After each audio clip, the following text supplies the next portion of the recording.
Olá, tudo bem? Graça e paz. Eu te convido a assistir esse vídeo até o final.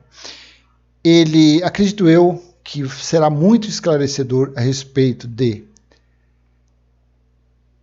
devemos obedecer aos nossos mestres, devemos obedecer aos pastores, aos bispos, aos padres, aos papas, devemos obedecer aos líderes religiosos? Foi isso que foi escrito no livro de Hebreus? Foi isso? Vamos ler até o final. Eu tenho certeza que você estará com uma opinião formada a esse respeito. O vídeo é curto, mas penso eu ser bem profundo. O tema deste vídeo é: lembrem-se de seus líderes, vírgula, mas como?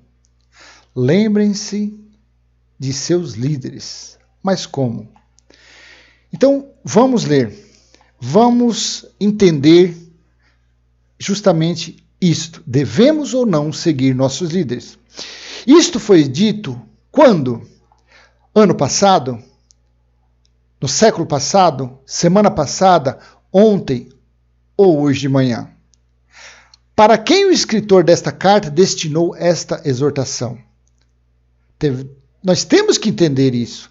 Nós temos para entender para quem foi escrito. Porque de Gênesis a Apocalipse, ele quase na sua plenitude, a Bíblia é um livro histórico, é um livro de história. É um livro de história. Tem passagens, principalmente na sã doutrina, porque as profecias já se cumpriram. Na sã doutrina, que é eterna, o amor, 1 Coríntios 13, o amor é eterno, o amor nunca se acaba. Mas antes do ano 70, Paulo disse: havendo línguas, desaparecerão, havendo profecias, desaparecerão. Mas quando ia desaparecer isso? Quando o perfeito viesse. E o perfeito veio quando? Veio no juízo do ano 70.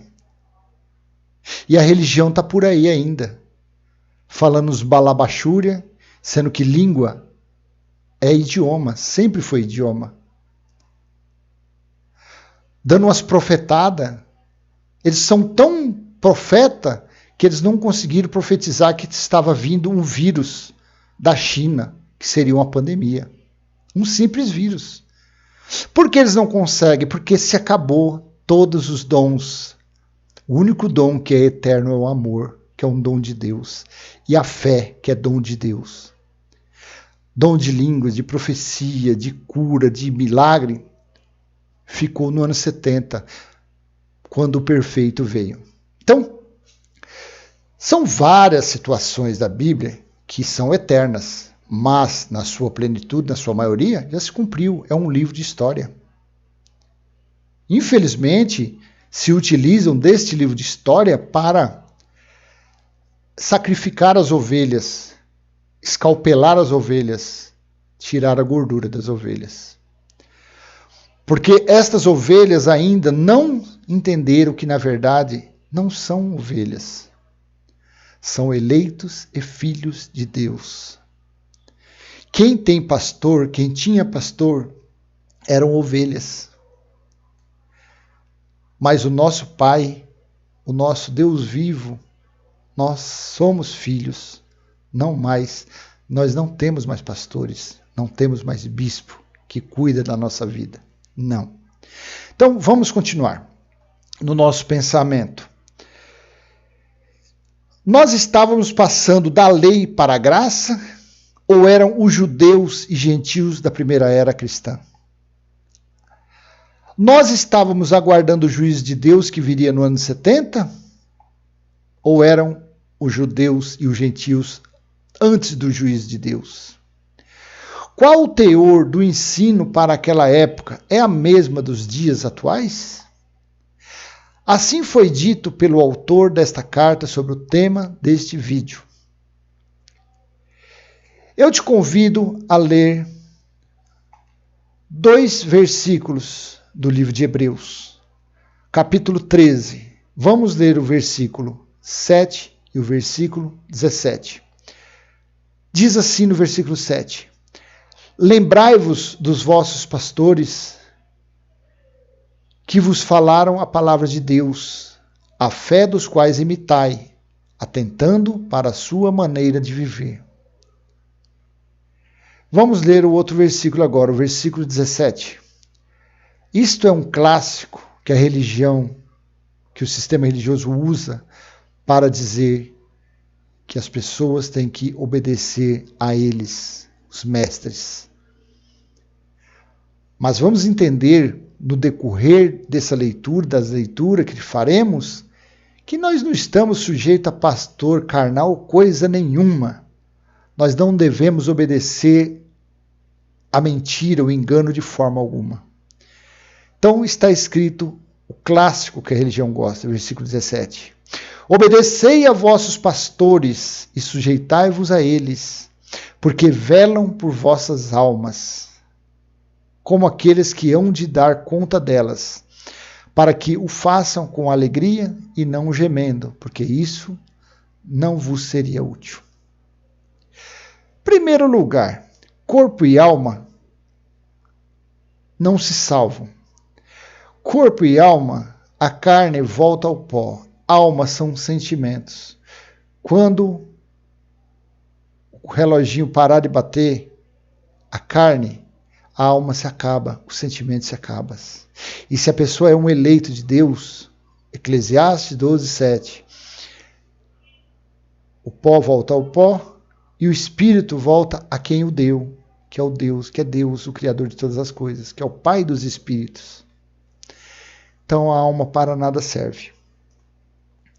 Com base nesses versículos, os pregadores das sinagogas, que eu não chamo de igreja, porque eles pregam a lei de Moisés, com dízimo, oferta, batismo, que é a lei de purificação, submonte, come pão e suco, que representa a Páscoa, isso é tudo coisa da lei.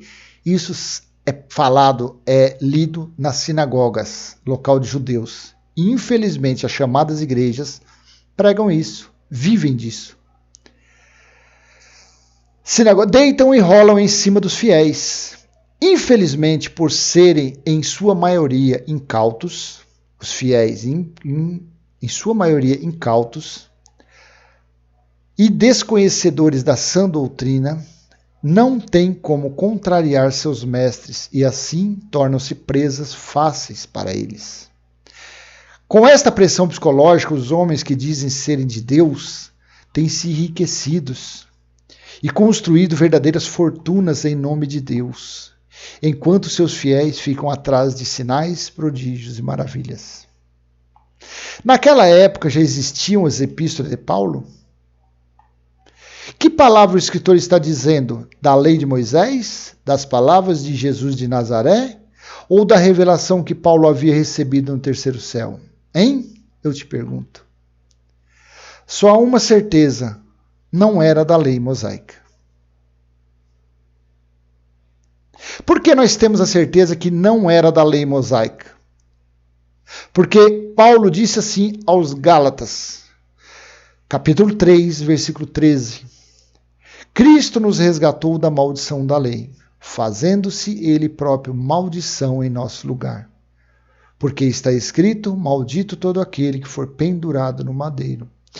Então, não tem sentido algum o escritor de Hebreus estar tratando assuntos pertinentes à lei de Moisés. As epístolas de Paulo ainda não estavam escritas.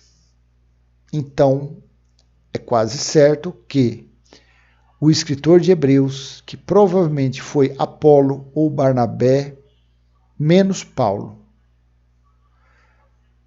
estava dizendo aos judeus, aos gentios, principalmente aos judeus que estavam vindo da lei mosaica, estavam na transição da lei para a graça, e o livro de Hebreus trata exclusivamente disso, de falar da grandeza de Jesus, do Cristo ressuscitado em comparação a Moisés.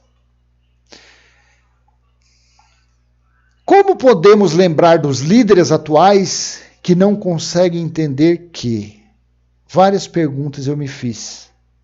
E eu espero que você também faça essas perguntas para o seu intelecto. Como podemos seguir esses líderes se eles não conseguem entender ou se fazem como que não entendem para enriquecerem, para tosquear as ovelhas? Como eles não conseguem entender que dízimo nunca foi dinheiro? Dízimo era alimento. E Deus instituiu isso para quê? Para os órfãos, as viúvas, os estrangeiros e os levitas. Os levitas, que eram da tribo de Levi, das 12 tribos, uma das tribos, a de Levi, foi separada para o sacerdócio, para os sacrifícios, ofertas e os dízimos, para receber no templo de Deus. E assim, os alimentos eram distribuídos para as viúvas, os órfãos, os estrangeiros e os levitas. Está escrito assim em Deuteronômio capítulo 14, versículo 22. Certamente vocês devem dar o dízimo de todo o fruto de suas sementes, que ano após ano se recolhe no campo. Então, tinha dinheiro? Continua lendo, versículo 24, 25, você vai ver. Continua lendo, que fala do dinheiro sim. Se dízimo fosse dinheiro, em Deuteronômio tinha falado. Deus tinha dado ordem a Moisés para pegar dinheiro das pessoas. Tanto que, eu não vou ler agora, mas se continuar a leitura, você vai ver que a orientação de Deus é qual? Se for longe o local da sua colheita, venda a colheita, pegue o dinheiro, vá até o local onde Deus instituiu como a casa do tesouro, que era em Jerusalém, e lá você compre bois, cabritos com a sua família e você se divirta com aqueles alimentos. E não se esqueça dos levitas. Vai estar no versículo 23 ou 24. Então, como que eu posso seguir um líder que engana, que mente? É uma palavra forte, mas que usa a palavra de Deus para roubar as pessoas. Para o quê? Furtar, apropriação indébita, uso fraudulento da palavra de Deus. Quando eles dizem, tragam os seus dízimos à frente para mantimento na casa do tesouro. É mentira, porque a casa do tesouro ela caiu, ela ruiu no ano 70. Quando o general Tito e os soldados romanos cercaram Jerusalém por 3 anos e meio, o símbolo maior da lei era o templo. E ruiu, a casa do tesouro ruiu. Então não existe mais casa do tesouro para levar dízimos, que nunca foi dinheiro, era alimento. Todo o contexto do profeta Malaquias foi escrito para os sacerdotes e levitas, como está escrito.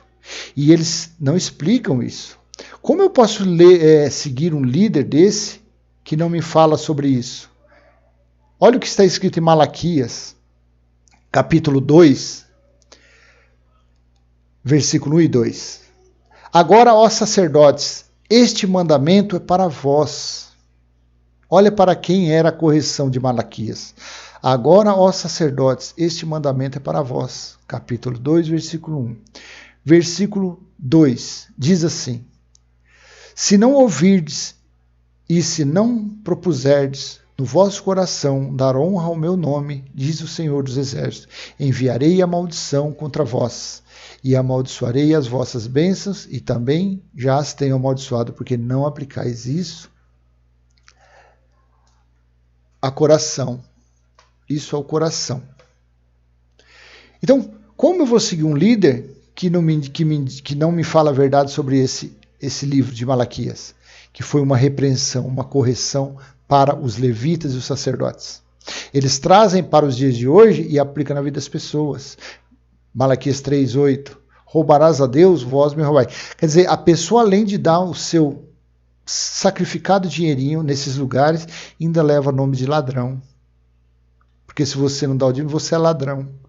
Mas ladrão são eles que usam esse versículo que era da lei, era mandamento da lei, e foi escrito para os sacerdotes e para os levitas. Então, não tem como seguir. Vamos continuar. Como lembrar dos líderes que não conseguem entender que o batismo para quem nasceu depois da cruz é na morte de Jesus e não em uma piscina, cachoeira, Rio Jordão ou qualquer água cheia de cloro? Como está em... Vamos ler. Romanos, capítulo 6, vamos ler versículo 3 e 4. Diz assim no versículo 3: Ou não sabeis que todos quanto fomos batizados de Jesus Cristo, fomos batizados na sua morte? Está claro. Paulo está dizendo: ou não sabeis que todos quanto fomos batizados em Jesus, fomos batizados na sua morte? Nós fomos lavados, remidos, o nosso espírito, pelo sangue que verteu daquela cruz. Versículo 4. De sorte que fomos sepultados com ele pelo batismo na morte, para que, como Cristo foi ressuscitado dentre os mortos, pela glória do Pai, assim andemos nós também em novidade de vida. Então, como seguir um líder que essas coisas tão simples, tão fácil de entender, eles não pregam aos fiéis, eles não ensinam aos seus fiéis? Porque essas coisas não podem ser pregadas nas chamadas igrejas, porque estes versículos, esses escritos, libertam as pessoas. Esses versículos dão a carta de alforria às pessoas. Esses versículos tiram as pessoas da escravidão, da servidão. E como eles se enriquecerão? Como eles viverão? Quem dará dinheiro a essa turma? Como seguir os líderes que mentem para seus fiéis dizendo que Deus está no monte, mas Jesus disse ao contrário? Vamos ler João, capítulo 4, livro histórico de Jesus de Nazaré nos dias de sua carne. Mateus, Marcos, Lucas e João. Não é evangelho. São livros históricos da história do Filho do Homem, da história de Jesus de Nazaré. As boas novas para nós que somos gentios foi a partir do livro de Romanos, quando Paulo, pela revelação recebida no terceiro céu, pelo Espírito da graça, deixou escrito. Está escrito assim sobre buscar Deus no monte. Disse Jesus: mulher, crê-me que a hora vem em que nem neste monte, nem em Jerusalém adorareis o Pai. Vós adorais o que não sabeis. Nós adoramos o que sabemos, porque a salvação vem dos judeus. Mas a hora vem, e agora é, em que os verdadeiros adoradores adorarão o Pai em espírito e em verdade, porque o Pai procura a tais que assim o adorem. Versículo 24. Deus é espírito, e importa que os que o adoram, o adorem em espírito e em verdade. Como seguir homens que não leem e explicam esses versículos para os seus fiéis? Vão, sobe monte, levam as pessoas, diz que vê sarça acesa, passa a madrugada orando, buscando quem? Mosquito, pernilongo? Sendo que Deus não está lá. Não está escrito no livro da lei, porque esses livros, Mateus, Marcos e João, são livros da lei, pertencem ainda a livros da lei, porque Jesus veio para cumprir a lei de Moisés. Cumprir, morrer e resgatar os que estavam na lei. Gálatas capítulo 4, versículo 5. Está escrito. Para isso que Jesus veio. quando se completou a plenitude do tempo, Deus enviou seu filho nascido de mulher, nascido sob a lei, versículo 5, para resgatar os que estavam sob a lei, sob a maldição da lei. Você está entendendo? Fazer o que no monte? Buscar o que no monte? Como eu vou seguir os homens que ensinam ao contrário do que o dono da igreja, do que o trono deixou escrito, deixou ensinado? Será que os líderes da atualidade não sabem que o Deus vivo não habita em obras feitas por mão de homens, como está escrito? Eles dizem, vamos à casa de Deus. Casa de Deus aonde, amado? Casa de Deus somos nós. Deus habita, Deus mora, Deus se move em nosso espírito. Nós somos o templo do Espírito Santo. Deus não habita nesses lugares, não, que tem por aí feito esses palacetes, essas construções belas. Isso daí Deus não habita. Olha o que está escrito, Atos, capítulo 17, versículo 24. O Deus que fez o mundo e tudo que nele há, sendo o Senhor do céu e da terra, não habita em templos feitos por mãos de homens. Eu vou ler novamente. O Deus que fez o mundo e tudo que nele há, sendo o Senhor do céu e da terra, não habita em templos feitos por mãos de homens. E eles dizem, vamos à casa do Senhor buscar papai. Buscar o quê? Eles querem vocês lá para, falar que dízimo é dinheiro, pedir 10, 20, 30%. Pedir oferta para a manutenção do templo. Só que o templo caiu. A manutenção do templo sois vós, sois eu, sou eu, sois vós. Nós temos que cuidar do templo de Deus, que somos nós. Templo de pedra tem que acabar, tem que fechar tudo. Tem que fechar tudo. Será que esses líderes não sabem onde está o templo de Deus, como está escrito? Olha o que está escrito, que coisa mais linda. 1 Coríntios 3,16. Não sabeis vós que sois o templo de Deus e que o Espírito de Deus habita em vós? Vou ler de novo. Não sabeis vós que sois templo de Deus e que o Espírito de Deus habita em vós? O Espírito de Deus habita em vós ou no templo de pedra, de concreto, de alvenaria? Lá, espírito que às vezes existe lá é o espírito de Mamon, é o espírito da molezinha, é o espírito que gosta de gordura, gosta de lã das ovelhas. É esse espírito que tem lá. Espírito de Deus não, o Espírito de Deus está dentro do seu espírito, dentro do meu espírito, pois nós somos o templo de Deus. Como seguir guias cegos que não aceitam que o juízo de Deus já veio, e que Deus, depois do juízo do ano 70, é o próprio Deus que nos ensina, como está escrito.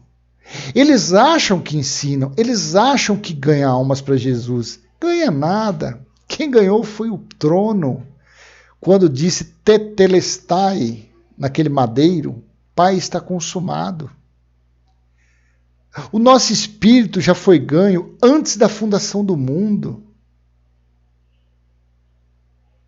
O espírito dos eleitos já foi ganho antes da fundação do mundo, meu amado. Veja como um mestre nos dias atuais pode ensinar alguém. Vamos ler Hebreus capítulo 8, entre os versículos 8 ao 11. Diz assim: porque repreendendo-os, lhes diz: eis que virão dias, diz o Senhor, em que com a casa de Israel e com a casa de Judá estabelecerei uma nova aliança, ou seja, com os judeus e com os gentios. Deus, o dono de todas as coisas, o criador de todas as coisas, faria uma nova aliança. Versículo 9. Não segundo a aliança que fiz com seus pais no dia em que os tomei pela mão, para os tirar da terra do Egito, como não permaneceram aquela minha aliança, eu para eles não atentei, diz o Senhor. Versículo 10. Porque esta é a aliança que, depois daqueles dias, aprenda uma coisa, se é que pode se ensinar alguma coisa. Porque esta é a aliança que depois daqueles dias, ou naqueles dias, em sua maioria representa o juízo de Deus. Naqueles dias representou o dia do Senhor. Apocalipse capítulo 1, versículo 10, João foi arrebatado no dia do Senhor. Por que o dia do Senhor? Porque ali foi o juízo de Deus que veio contra Israel. Não é sábado nem domingo, porque esta é a aliança que depois daqueles dias farei com a casa de Israel. Diz o Senhor, porei as minhas leis no seu coração, porei as minhas leis no seu entendimento, e em seu coração as escreverei. E eu lhes serei por Deus, e eles me serão por povos. Versículo 11. E não ensinará cada um a seu próximo, nem cada um ao seu irmão, dizendo, conhece o Senhor, porque todos me conhecerão, desde o menor, deles até o maior. Depois do ano 70, quando veio o juízo de Deus, é impossível qualquer homem acredite no que está escrito, não em mim. Depois do ano 70, depois que veio o juízo de Deus, é impossível, seja teólogo, seja papa, seja padre, pastor, evangelista, seja o que for, é impossível alguém ensinar o outrem. É impossível. Porque não precisa, porque quem ensina, quem cura, quem liberta é o próprio Deus. E não ensinará cada um a seu próximo, nem cada um a seu irmão, dizendo, conhece o Senhor, porque todos me conhecerão. Todos conhecem a Deus nos dias de hoje. Tanto o filho da perdição, quanto os eleitos. O que acontece é que os religiosos que usam de Hebreus 13, 17, para seguir os seus passos, para seguir o seu exemplo, eles não ensinam isso para as pessoas, que é Deus quem faz todas as coisas. Eu aqui não estou te ensinando. O que eu estou fazendo é lendo, é usando do que o Espírito Santo, o Espírito da Graça vai falando por porções no meu entendimento, eu estou passando à frente. Porque é para isso que eu estou sendo preparado. É para falar a respeito da graça de Deus. Eu não sou pastor, eu não sou evangelista, eu não sou religioso, eu não sou evangélico. O que eu sou é cristão, legítimo, praticante da sã doutrina, ouvinte da sã doutrina de Cristo. Me coloco no meu lugar como gentil, que não tem lei. A lei não foi feita para mim. A lei não foi. Eu, você, nós somos herdeiros da promessa que Deus fez a Abraão. Nós somos filhos pela fé. Nós temos o nosso jeito, a nossa forma de agradar ao Pai, ao trono, ao Deus vivo, é crendo. Nós, gentios, a única forma que nós agradamos o Pai é demonstrando a nossa fé. É nós fazendo a nossa confissão de fé. É esta forma. Então, se tem que ser ensinado, se tem que ser colocado como ensino a alguma pessoa, é isso. Tu és filho da promessa. Tu és herdeiro pela fé. Viva pela fé. Viva de fé em fé. Não há uma obra que nós gentios, possamos fazer que agrade o Pai. Não há uma obra. Vamos continuar. Então, é impossível nós seguirmos o Mestre se eles não conseguem ensinar, passar à frente essas coisas básicas. É impossível. Bom, eu vou parar por aqui. Caso contrário, seriam horas denunciando as fraudes e mentiras dos líderes de hoje em dia. Seriam horas falando. São guias cegos que nada sabem e se acham semideuses. Os estudos deles é somente para seus ventres, suas ambições e suas mentiras. Sigamos em frente anunciando a graça de Deus, reinando em vida e mostrando que o que na verdade existe nas chamadas igrejas são falcatruas, mentiras e uma ganância desenfreada. Infelizmente, os eleitos, muitos eleitos, estão debaixo destes enganos. Infelizmente, por falta de, na sua maioria, por preguiça, por ociosidade, por não ganhar, porque não perde, tirar 1 hora que seja, meia hora que seja, todos os dias, abrir a Bíblia e ler as epístolas de Paulo, ler Romanos, Coríntios 1, 2, Efésios, Hebreus, que não é de Paulo, provavelmente não é de Paulo, mas está no contexto das 14 epístolas, Tessalonicenses, Colossenses, Filipenses, Gálatas, é um livro extraordinário, o livro de Gálatas, Efésios. Então, ficam sendo escravizados, ficam sendo tosquiados por essa gente que enche os dedos de anéis, diplomas que não valem nada, livros que não valem de nada. Como eu disse no início, a Bíblia, 66 livros, na sua plenitude, na sua maioria, são histórias, são coisas que já passaram, profecias todas cumpridas, situações já realizadas. O que fica eternamente é o amor, que é dom de Deus. E a fé, nem todos têm fé. Por que não tem fé? Porque a fé é um dom de Deus. Você pode mostrar um versículo desse para um balabachúria, mas se ele não tem o dom da fé, ele vai ler e não vai entender. Para ele, é como um livro selado. Dá na mão dele e fala, lê. Ele fala, eu li, mas eu não entendi.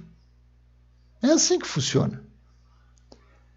Então, meu amado, graça e paz, espero ter contribuído para esclarecer a respeito de que, quando disse que era para seguir aqueles líderes, lembrai-vos dos vossos pastores que vos falaram a palavra de Deus, a fé dos quais imitais, atentando para a sua maneira de viver.